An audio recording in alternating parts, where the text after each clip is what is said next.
First umbilical tower there separating from the booster.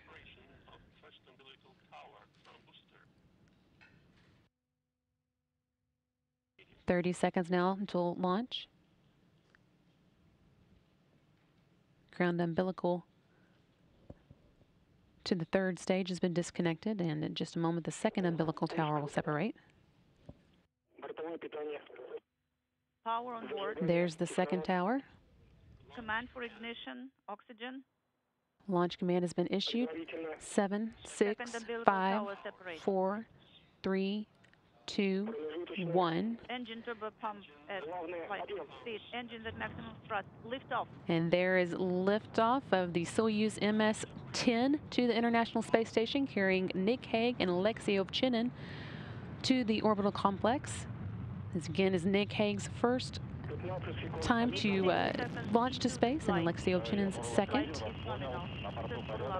1, copy. Everything is good on board, and we are feeling well. Copy. Burlak 1.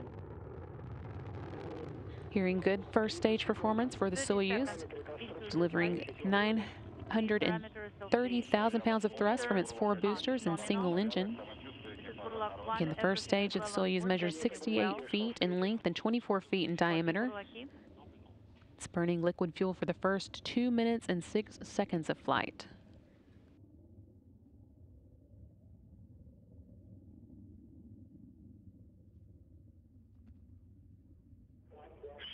Seconds. 60 seconds into the flight. The pressure in the chamber is nominal. Burlak 1, copy.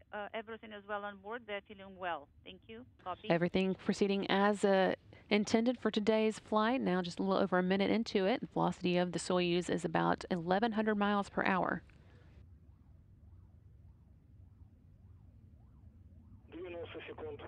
View here of the crew inside the Soyuz, now making their way to the International Space Station. Nick Hague there at the top of the screen, and Alexei Ovchinin at the bottom. Burlak 1, copy. Everything is well on board. The crew is feeling well. Copy.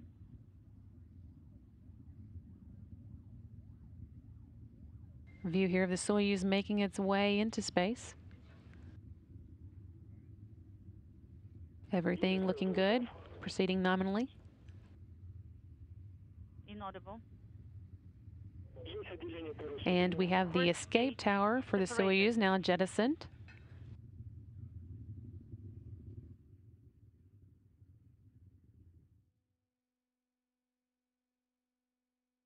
Everything continuing nominally.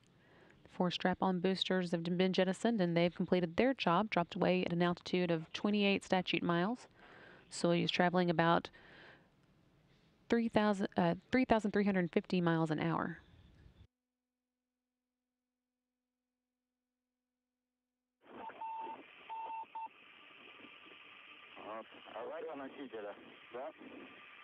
Is it emergency booster 2 minutes 45 seconds? The emergency, the failure of the booster.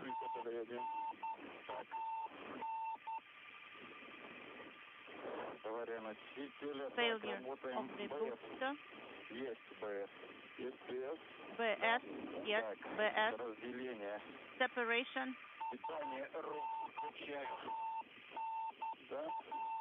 Enable power.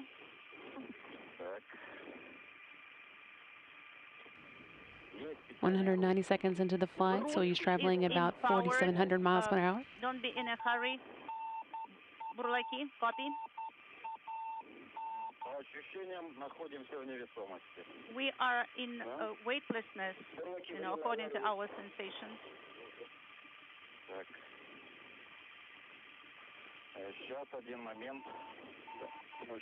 Stand by.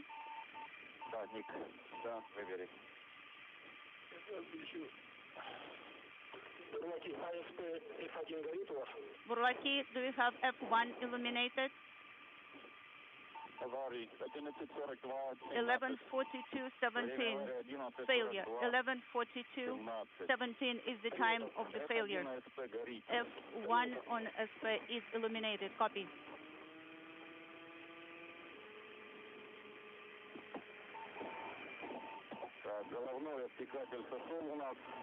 See, the shroud is separated. The crew is feeling well. Everything is well on board. We have routes in our hands, and the power is on. Copy. So what are the recommendations of the ground?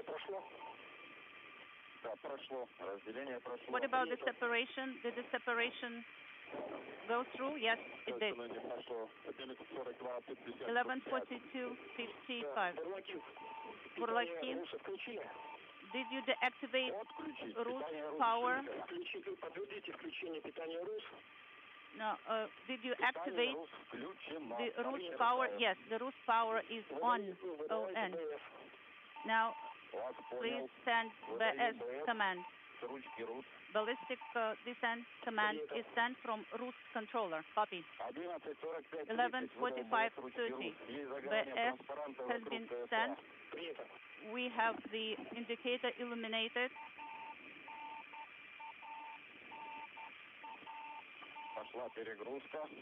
The overload has started. Yes, we are getting ready for the deload.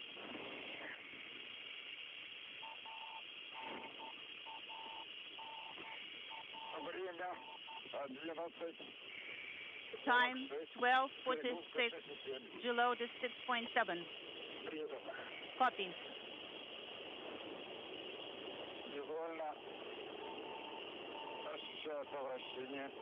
We feeling rotation. The deload is going down.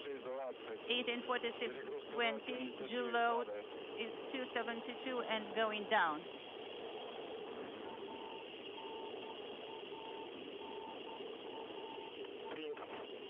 Copy, Buрлаки. So tighten the straps in work. Hearing there that there has been an issue with the booster, and we're standing by for information as we continue to get it from the Russian flight control team, but everything seems to be fine with the crew. We had good comm with them, and they are okay. We continue to wait for more information. Launch lead.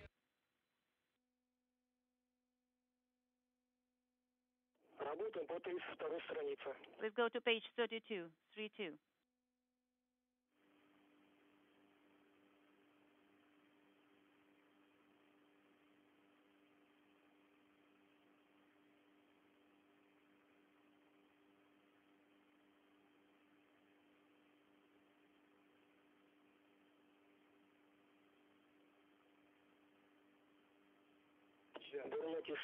Buрлаки, launch lead.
Buрлаки, launch lead.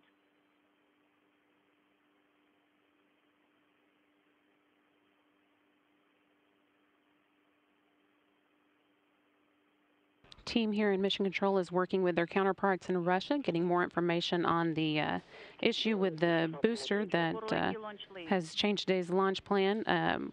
Getting more information, which we'll provide as soon as we have a little bit more. But you're seeing a live view of the control team working here, led by Flight Director Mary Lawrence. Buрлаки, launch lead.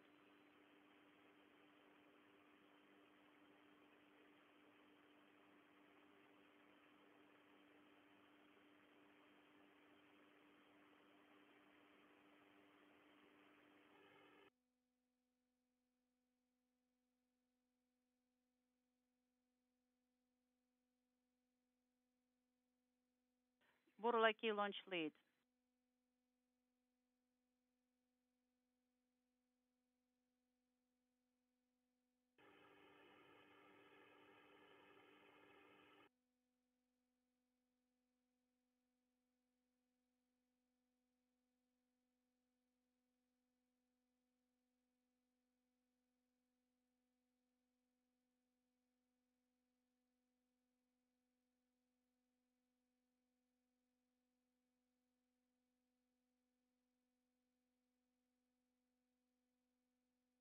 Burlaki launch lead.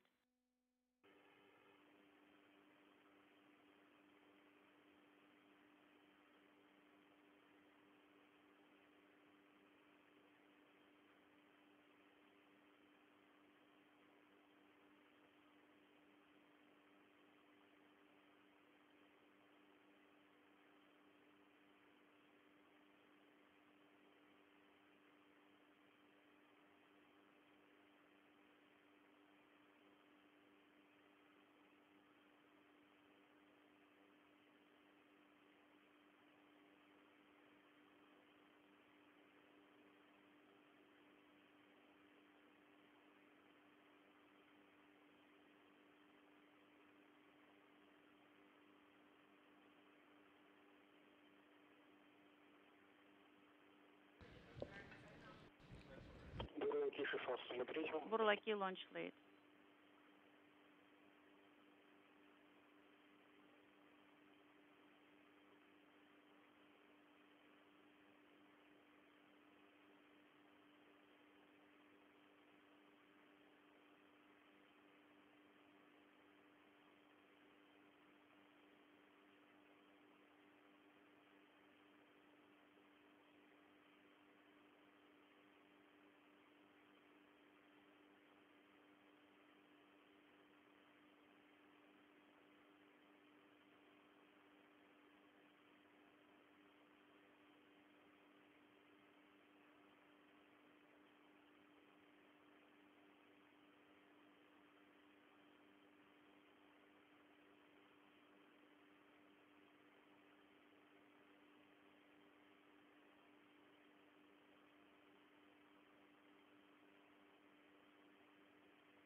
Continuing to see here a live view from the Mission Control Center here in Houston, where the team was following along with today's Soyuz MS-10 launch. That launch did have a problem with the booster a few seconds after the first stage separation. And we can confirm now that the crew has started to go into the ballistic descent mode. They'll be going in on a sharp landing today. I think it'll be coming up fairly shortly. And we're continuing to get more information from our counterparts at the Roscosmos Space Agency as we learn more about today's activities and what to expect next as the crew does go through this ballistic descent mode.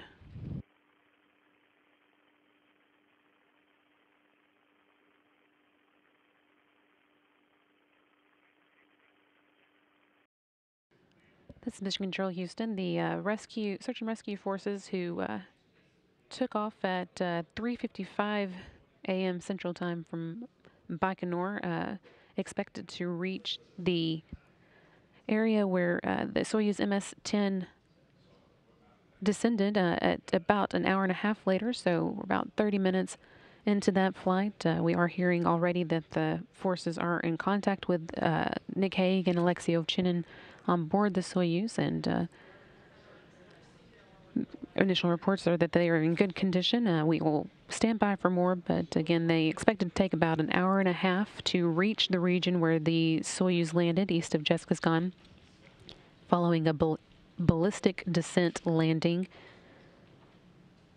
that took place after an issue with today's 3:40 a.m. Central Time launch. The ballistic descent does mean that the Soyuz module comes in more steeply than it would on a normal landing trajectory, which means that the crew is subjected to higher G-forces during the descent, but it is a known mode of descent that crew members have gone through before. Again, that took place following today's 3:40 a.m. Central Time launch of the Soyuz MS-10. And the crew on board, Nick Hague and Alexei Ovchinin, have been in contact with the rescue forces, which are on their way to the landing site. Expected to reach it probably still about an hour from now.